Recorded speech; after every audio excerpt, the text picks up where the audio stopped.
Bonjour Joseph, Bonjour. vous êtes le président du comité handisport de la Somme. En quoi ça consiste cette mission? Alors, président du comité départemental handisport de la Somme, je me permets, et vice-président délégué du comité régional handisport des Hauts-de-France. Nous sommes là pour le développement du sport pour les personnes en situation de handicap. Qu'elles soient nées ou alors qu'elles le deviennent, nous sommes là pour promouvoir vraiment notre mission première, c'est le développement du sport, du parasport, on va dire, dans la Somme. Et Joseph, le 4 juillet dernier à Amiens, vous avez eu cette joie toute particulière de porter la flamme olympique. Comment ça s'est passé et qu'est-ce que vous avez éprouvé à ce moment-là? Ça s'est très bien passé.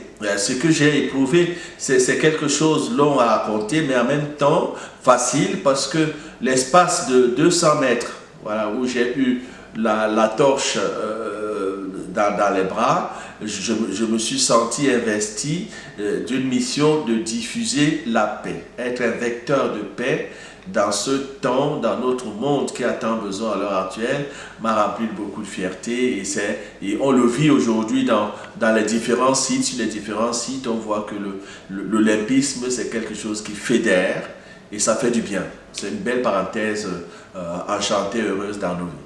Et vous me disiez tout à l'heure, Joseph, finalement, vous n'êtes pas fait pour être une star, puisque lorsque vous avez eu la flamme, vous avez été adulé, applaudi, appelé de partout, et vous me disiez que c'était finalement un étourdissement tout cela. Absolument.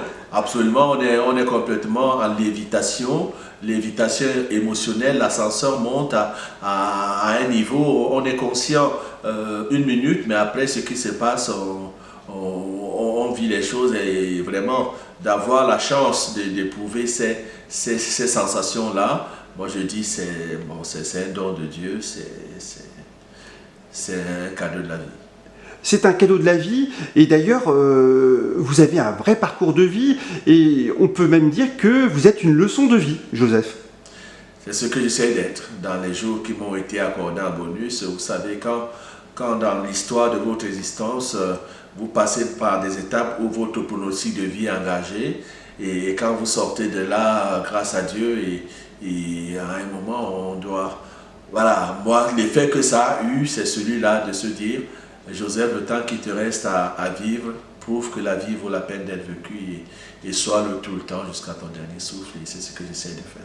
Vous êtes devenu handicapé, et pour autant, vous êtes quelqu'un de complètement heureux. Ah, absolument, absolument. C'est une philosophie de vie. Voilà, je refuse d'être un vecteur de tristesse, un vecteur de mort.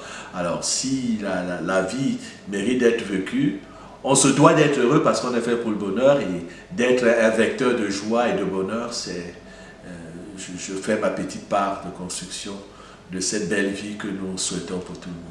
Est-ce qu'on peut dire que le sport et la foi en Dieu ont été les fils conducteurs de votre vie jusqu'à présent? Ils resteront les fils conducteurs de ma vie jusqu'à présent. J'ai commencé la foi, j'ai eu la chance d'être né dans une famille croyante, voilà.